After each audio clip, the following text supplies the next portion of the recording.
Welcome to Engaged Company Culture, a podcast directed at you, helping you to stop the employee exodus in your organization. This podcast has 3 different types of episodes. First, you have tips, tricks, observations, stories, research from me, Dr. Catherine Weiberg of Profitable Alignment.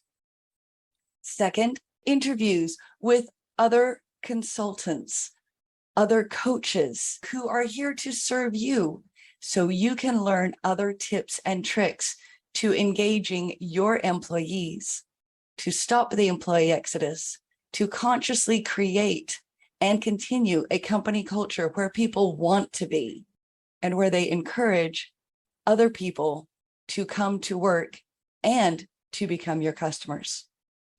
Third, I interview other business leaders who have engaged company cultures and want to share their stories.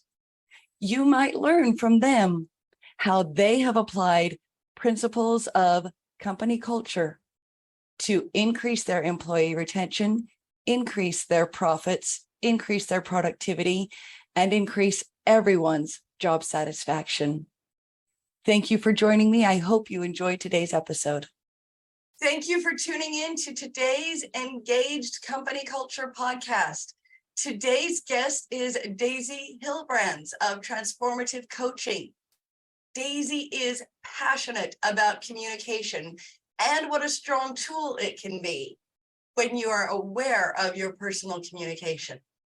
Both how you communicate and what your culture brings to your communication style influence your personal communication and provide you insight. Daisy is a transformative coach. She works with the mindset of her clients all around the world exclusively online. She also coaches teams in person. In fact, she and I were just talking about a workshop that she's going to be doing. We'll be sure to mention some of that in the podcast. It was pretty exciting. She has a background in research and brings a scientific and empathetic approach to her coaching tools. Daisy, welcome to Engaged Company Culture podcast. Thank you very much, and thank you for having me here. You have picked one of my favorite topics, so I'm very looking forward to diving into it with you. I am excited. Let's start with what got you focused on communication? What made that your passion? Yeah, it was a combination of things. First of all, I think it started a little bit. I do have a dyslexia in a quite heavy degree, which sometimes made me stumble upon words. So pronunciation of some words is just hard when you have dyslexia. That meant that I needed to find other ways of saying what I wanted to say. And that just opened up a world of how you can say things differently. And then I have also, when I worked in corporate life and in research, I worked for an international company, and just that learning of how I see the world and how I communicate can be so different from another person. And it's easy to spot what you say in an international company, but when you start to spot these small differences, you see that even your next door neighbor have another culture that you have, and have another way of communication, and have another way of what they mean about what they're saying, and literally what meaning they put into a word, because that can be so interesting sometimes when you start asking people, but what do you mean with that? And you find out they have a totally other view of a single word than you have. So that got me started. That is fantastic. I absolutely love it. In fact, I've had a similar journey. I spent time in Russia when I was 19 and 20. I spent time in the Philippines when I was 22 and 23. I grew up in the United States. I understand that cultures national cultures are vastly different from each other. Yet, just like you, I recognized that that influences who you are, but your family life, your personal mindset. My husband is in the Army. My children have grown up vastly different from the way that I grew up.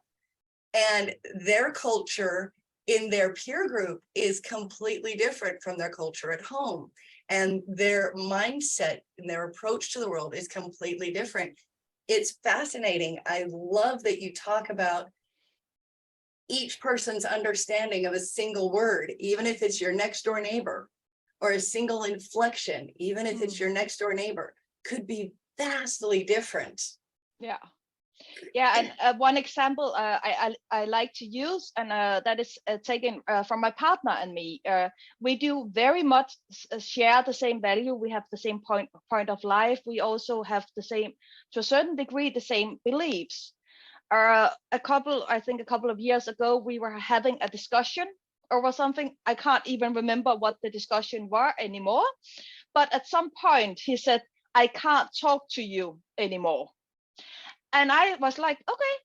Then I got up, I get in, I started to do something else because he couldn't talk to me. And he was saying, "I can't talk to you," because he was frustrated. So I took it very literally, what he was saying. And for him, it was just an expression of being frustrated that he felt I didn't understand what he was trying to say. So fascinating. Yeah. I get it. That's beautiful. Mm. Oh, what a perfect example. So in the corporate world, I'd like to hear a little bit about the workshop that you're going to be doing for a team very soon, but then I'd also like to hear how you are helping the corporate world understand communication and what they do. I think those two things tie together. Yeah, they are very much tied together. So just because it's really, if I work with a team or with a company on their communication, the workshop I'm giving here next week is pretty much where I start, because it is about your personal communication. So it is how to be clear in your personal communication. It's also to know what type of communication you have when you feel stressed. So what do you say, your bad communication patterns, so to speak. Because as soon as you start to work on your personal communication, any team you are in will benefit from that work, because just getting the awareness of how to be more clear, how to state what it is you really want, and also to be aware of when you are making assumptions. Because I think a lot of what goes wrong when we communicate with each other, that is, we have made an assumption. And one of the questions I very much get answered when I talk about communication, that is, "Oh, but when do I know I made an assumption?" And I say, if you get surprised about the response you got, then you have made an assumption, because otherwise you would not have been surprised. I love that. That's an insight I've never had. If the person is surprised by what you say, you have made an assumption. Yes. That is so beautiful. Thank you for that. That I'm going to remember that, because I've caught myself making assumptions, and I will use the phrase, "Well, I took this for granted," or "I expected this, that, or the other." And I use that when I have recognized that I've made an assumption and that it might be flawed, and I use it as an attempt to kind of make things a little kinder when I say, "Oh, well, I could have been completely wrong," or, "Well, I just expected this, and maybe I had some unmet expectations that were unspoken in the first place. And if I don't speak them, how can you know that they're there?" Yeah. And also one of the things I'm saying when we are talking about assumption, assumption is our way our brains are working. It tries to predict. It has a certain patterns it likes to follow. So we all make assumptions. Don't go and bang your head against the wall because you figure out you made an assumptions. Just be aware of when you do communicate, you do have assumptions in your communications, and try to limit them. You can't get totally rid of them. I I will say that I do believe you can't. I will not say I know, but it is the way our brain function. It is a way of saving energy. It is a way of recognizing a well-known pattern and things like that. So just accept they are there. Try to be aware of them, and also try to say to yourself, if you're going to present an idea, so for example, if you are a manager, you're going to present a new idea to your team, then try to go over the exercise yourself. What if? So what if they ask that? What if they say that? What if?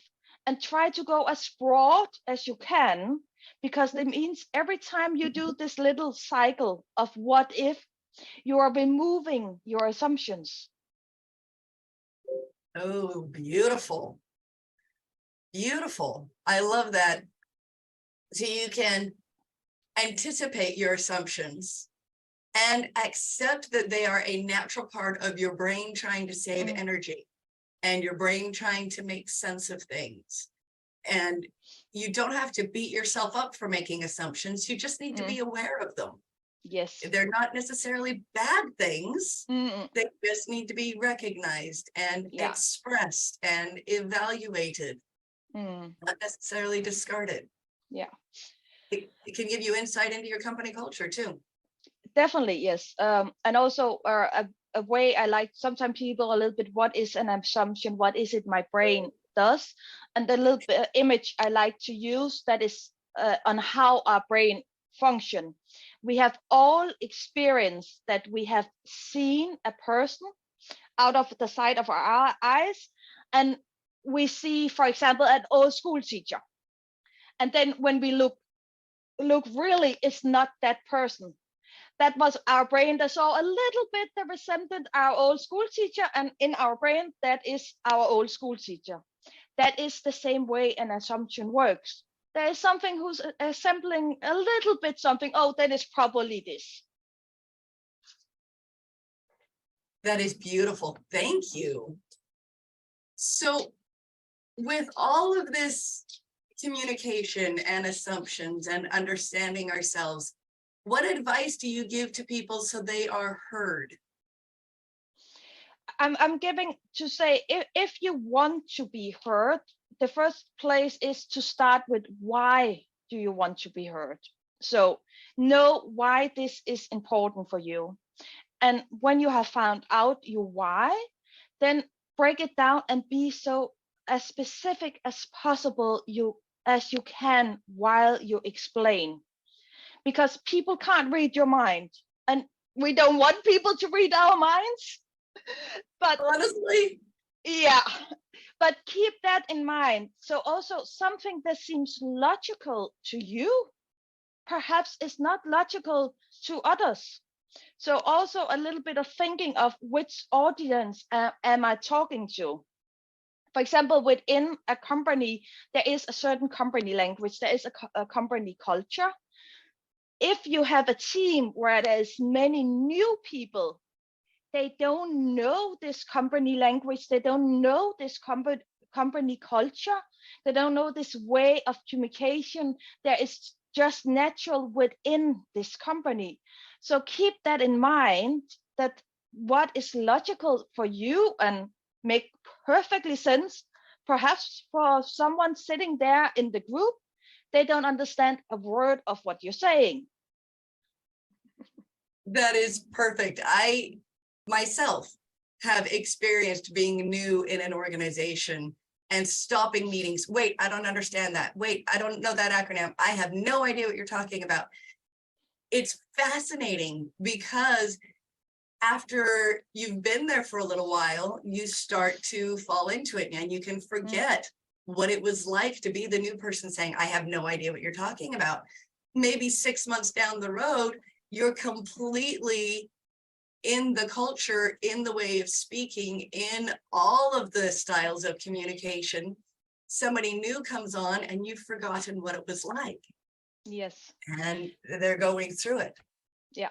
And also, for example, taking in the way of if you have an organization change, then often the going through the organization's change and the method and the why and things like that will happen on a top management level, and you will start to develop your own language while you are talking all of this together and finding the right organization you want to build. That also means when you come to your employees, you are talking nonsense because they haven't been part of all this process and all this language building you have done in this process. So again, keep in mind, you have been in the process. Those you are trying to explain to what this means and what now will happen, they were not part of this process. I think that's an excellent point. One of the things that I like to do with clients to help them understand their culture and help others understand their culture is talk about your communication. How do you look at things? How do you approach meetings? How are decisions made? What is the jargon that you use in the industry and in your organization? What are the acronyms you use? Try to remember what it was like on day one. Ask people on day one, where are you confused? How can we help?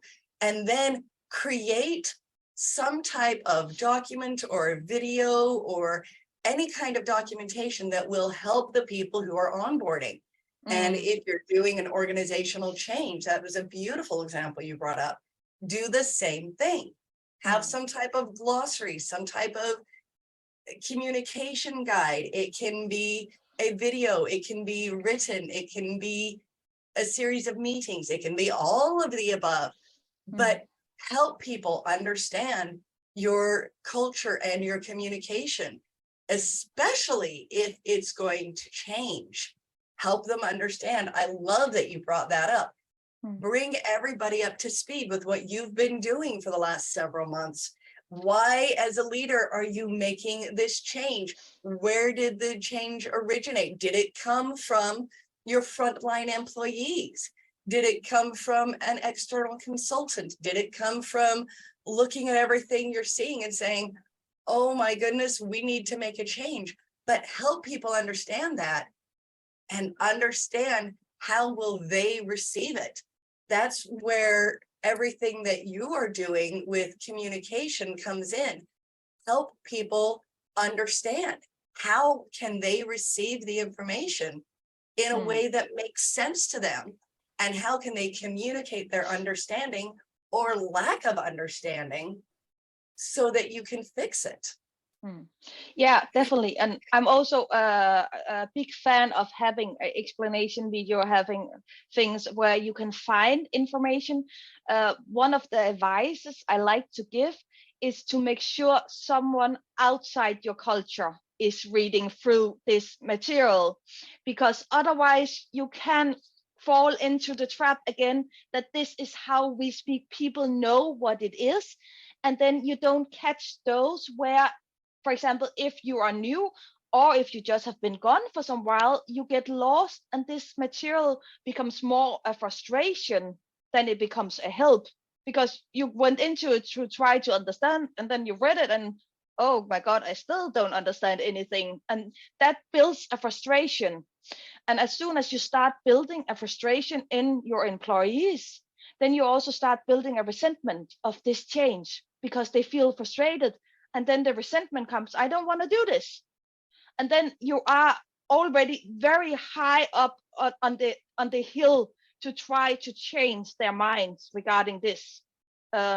So I'm a little bit saying sometimes when you want to communicate things, then everybody in your organization needs to understand it.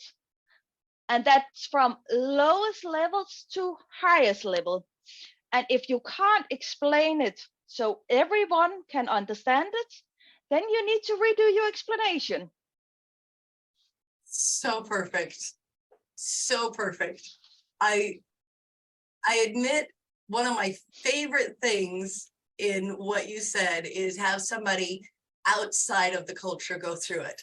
Because if you can't explain it to everybody in the organization and outside the organization, then you need to change your communication. Your message is not clear, especially if you're hoping to grow. If you're trying to stop your employee exodus, people need to understand the whys, the wherefores, the reasoning, and they need to be able to buy into it. If you're hoping to grow and engage that company culture, same thing. They need to understand the whys, the wherefores, all of the reasoning, and they need to be able to explain it. They need to find out if they are in alignment with the company mission, vision, and goals. If they're not, do they need to change? Or does something else need to change? How can they create the change? Yes. And it all comes down to how well can you explain your message? Yeah, and it's also what you say, it's important to keep in mind we get a company language in a little bit of a way of making a tribe, we're making a herd. There's a feeling of belonging when there is built a company language, and it doesn't have to come from management. It will happen automatically when people are working closely together. But that also means, for example, if you have made an organization change and they come from management and say, now we are talking about all these new words, they are not part of this little tribe we are part of. So why should we be part and help this when it's not our tribe anymore? I love that. I love that. So what advice would you give to leaders around all of this communication? Some of it I know we've touched on, but do you have something specific you give? Yeah, I will say when you are thinking about communicating, then look at your personal communication, and it's starting with make a responsible communication. So very basic, speak from your own point of view. So instead of saying we, because we are so fluffy, who are we? Do we agree on everything? Then do say I believe in this because. That is so much more strong than we believe in this because who are those we? I know you stand there as my manager. I know you from working to you. I have an idea of your values. So tell me what you are thinking. So keep your communication personal. That is one advice I'm giving. And also be clear. So try to explain it in a clear way, and that can be a difficult and tricky thing to do. And one of the best question in that one is, can you tell me what you heard me say? Yes, one of my favorite questions to ask. Yes. So ask for the feedback to make sure that you have been understand correct. So just ask people, what did you hear? Tell me, what did you hear? What did I say? Because sometimes you get a totally different answer back than you thought you were saying. And that's just how it is. I've had that experience where I was so sure I was clear. And then I saw the expression on the person who was listening and I said, I'm not sure that you heard what I meant to say. Please tell me what you understood. I need to know if we're actually communicating. And I've learned to do the same thing, to say, I want to be sure I understand. This is what I heard. Is that what you meant? Exactly. It goes both ways. It is also sometimes just to confirm that you have understand it correct, saying, okay, I think I heard, I believe you meant. Let it go the other way of an open question of what you say in coaching, what you say a little bit, the popular method is called mirroring. So saying back, but it does really build understanding of just getting things repeated from another person to make sure there is a clear understanding. Yes. Oh, that is fantastic. Daisy, I am having so much fun talking about communication. I'm hoping that everybody who has been listening or watching is as excited about what you're saying as I am. What is the best way for somebody to reach out to you? I will say the easiest way is, in fact, to Google my name. So if you Google Daisy Hilbrands, you will find my website, you will find my LinkedIn, you will see where I am on Facebook. I love when people connect on Facebook. If you want to have a specific offer or something like that, then it's through my website. Perfect. And all of those links are in the show notes, so everybody will be able to reach out to you. And they'll have the correct spelling of your name, although you said earlier to me that if somebody just gets in the neighborhood, they can usually find you. And Yes. That's a major blessing. It all focuses on communication. Yes. Oh, Daisy, thank you so much for your time today. Is there anything else that you would like to add, or something that is most important for these listeners and viewers to understand? Yeah, it's a big subject, so I'm just gonna try to do it very small. But we also have our bad communication patterns, and knowing what they are can be a very good help in getting the good communication. So my little tip for everyone is to think about the last time they were stressed out. How did you communicate in that situation? Did you become dominating? Did you fall into a victim role? What was your pattern there? Because that is your bad communication patterns you see in that situation. I love that. We were talking about this before the podcast.